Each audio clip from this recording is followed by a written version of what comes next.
હાલો મિત્રો, વિડીયો પૂરો જોજો. સારો લાગે તો લાઈક શેર કોમેન્ટ કરજો. અને કદાચ કોઈ રહેનાર ના હોય તો મારે રહેવું પડે. પેલા જીત્યા મળવાના જ હતી એ તો ટોટિયા કોણ નાખીશ કોઈને મળવાની જ જવાની સારું ચાલ હું મળવાની એ તો આવી શકે હું બી મળવા જવા ના પાડી બોલાવાની થોડી ના પાડી હેલો કોઈ નહીં ઘેર ત્યાં આવો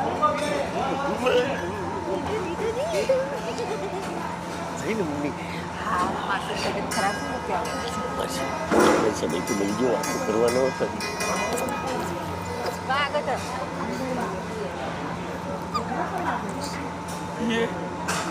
તારી માં તો પાછી આવી પણ થઈ જાઓ કોઈ ચા કરી જવા નહીં તો તોટે કોટા